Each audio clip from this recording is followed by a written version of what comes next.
Assalamualaikum warahmatullahi wabarakatuh. Selamat sore menjelang berbuka puasa, sahabat Marketis di mana saja berada. Jumpa lagi dengan saya dalam rangka ngabuburit, berbagi pengalaman, berbagi inspirasi, dan berbagi rasa di bulan suci yang penuh dengan kemuliaan ini.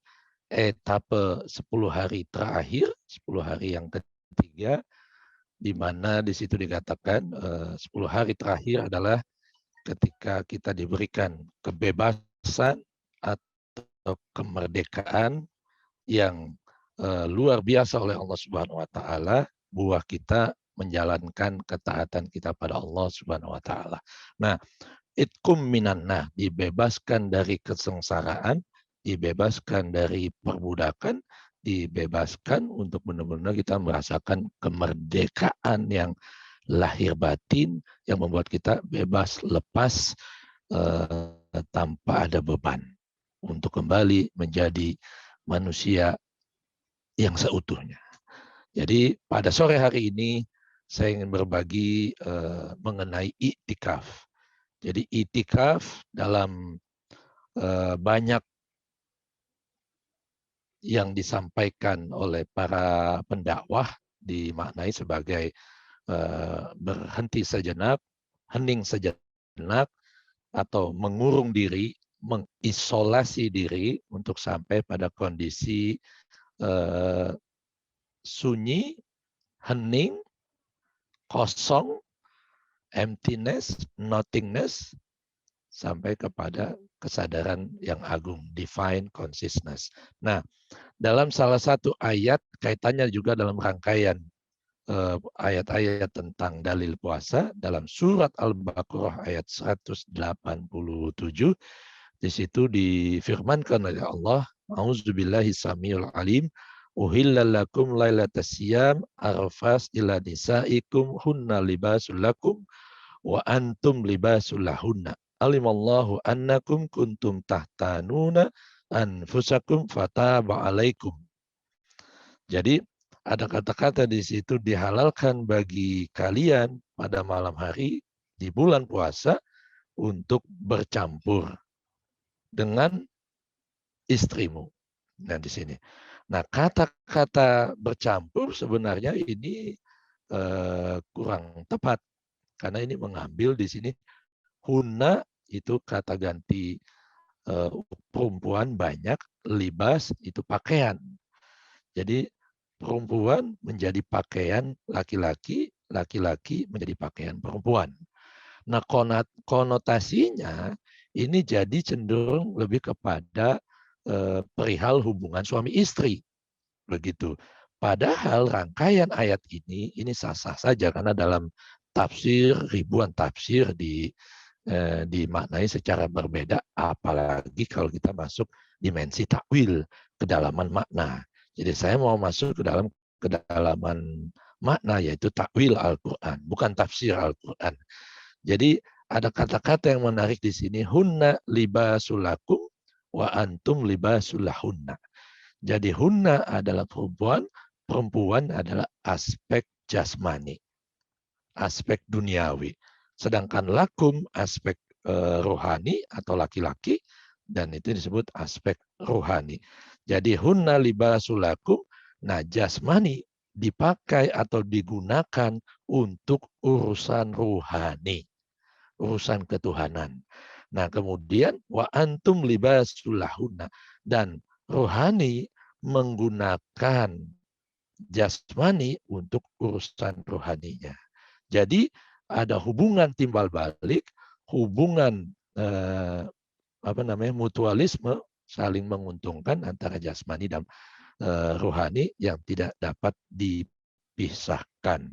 Jadi kaitannya dengan itikaf adalah itikaf itu akifa ya'takifu, itikaf itu artinya terhalang, atau kalau dikaitkan dengan kita masih dalam masa pandemi ini adalah mengisolasi diri from society into solitude.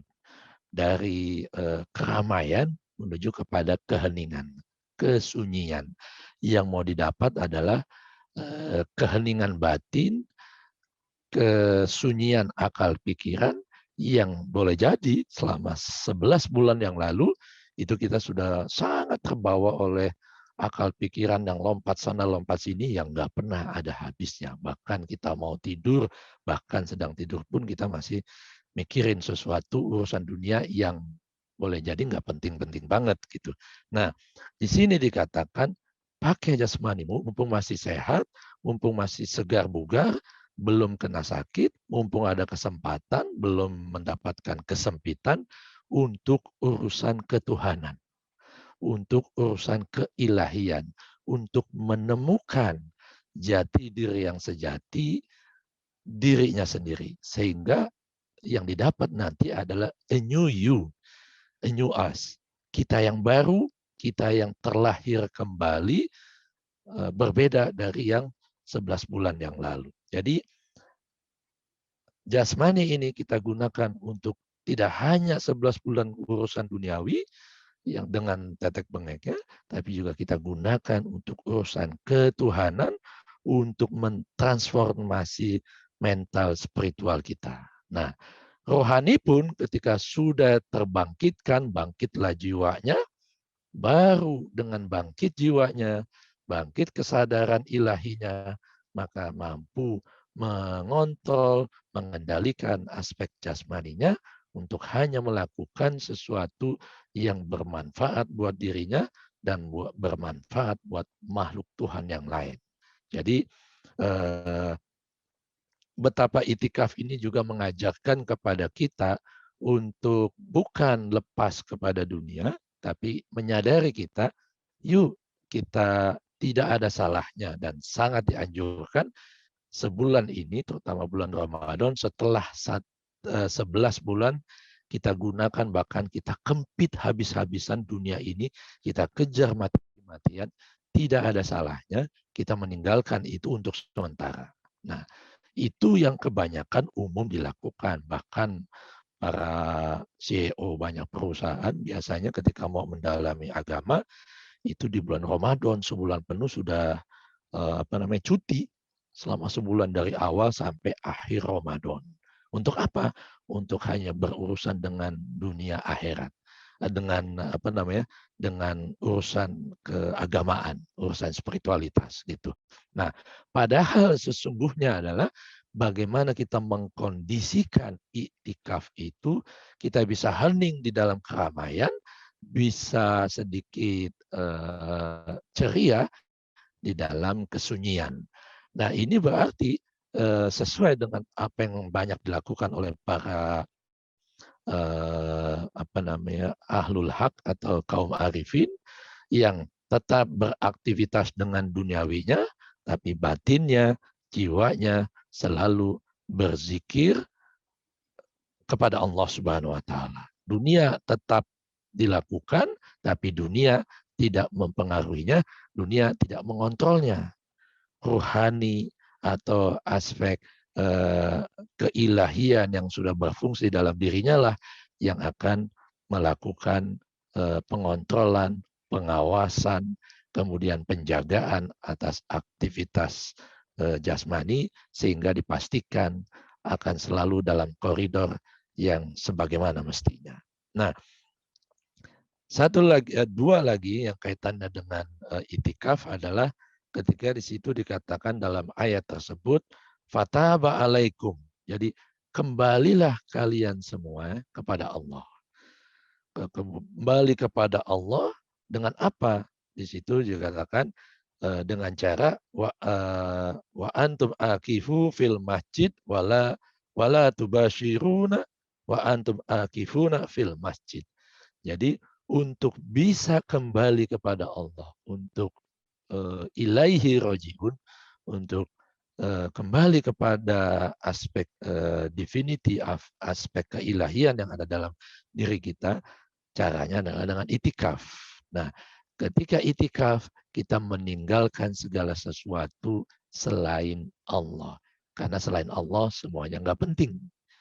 Yang ada hanya Allah Subhanahu wa taala. Fil masjid. Nah, di sini menarik. Masjid sering diasosiasikan satu tempat yang ada lambang bulan sabit dan bintang, bentuknya kubah, ada mihrab, ada ornamen-ornamen kaligrafi dan sebagainya. Padahal kata-kata masjid itu dalam gramatika bahasa Arab artinya adalah isi makan, keterangan tempat dari kata-kata sajadah, artinya sujud. Nah, jadi tempat untuk sujud. Jadi masjid, tempat untuk sujud, tidak hanya bentuk bangunan yang bentuknya kubah, ada lambang bulan sabit dan bintang. Tapi masjid bisa di mana saja. Tempat sujud yang selama ini kita sholat paling banyak adalah di ruang sholat di rumah kita. Itulah masjid kita. Dikondisikan tempat sujud ini selama khususnya nih 10 hari terakhir untuk menggapai kemerdekaan yang sejati, ya, yang ditempuh dengan susah payah, riadoh, bahkan jihad fisabilillah, lahir dan batin, mencegah dari segala sesuatu selain Allah itu. Jadi tempat sujud ini dikondisikan sejak awal, diri lahir batinnya dikondisikan sejak awal, sehingga ketika benar-benar iktikaf, artinya mengendalikan panca indera, pendengaran, menghentikan pendengaran dari penghakiman, penglihatan dari penghakiman, ucapan dari perbuatan yang tercela, kata-kata yang tercela, kemudian tidak mencium-cium berita-berita yang palsu atau fitnah. Jadi pengendalian atau menghentikan untuk sementara waktu aktivitas indrawi inilah yang disebut i'tikaf. Jadi i'tikaf sesungguhnya tidak hanya kita lakukan di bulan suci Ramadan, tapi juga dilakukan di 11 bulan yang akan datang. I'tikaf tidak hanya dilakukan di masjid, tapi adalah masjid yang sesungguhnya tempat sujud kita yang sejati adalah di dalam batin kita yang paling dalam. Karena tidak ada tempat yang paling suci kecuali Baitullah. Qalbun mu'min Baitullah. Qalbunya, hatinya orang beriman adalah rumah Tuhan. Disitulah kita bersujud. Disitulah kita i'tikaf. Disitulah kita bisa mencegah diri kita dari segala sesuatu selain Allah setelah kita melakukan pelepasan, kemelekatan kepada selain Dia. Mudah-mudahan dengan kita melakukan i'tikaf penuh dengan niat, penuh dengan refleksi, penuh dengan introspeksi, evaluasi, maka Tuhan akan turunkan segala konklusi, solusi kehidupan kita untuk 11 bulan yang akan datang. Terima kasih, sahabat marketis di mana saja berada. Sekian dulu dari saya. Selamat berbuka puasa. Jangan lupa like, share, and subscribe Marketis TV. Dan jumpa lagi dengan saya di hari-hari berikutnya. Wassalamualaikum warahmatullahi wabarakatuh.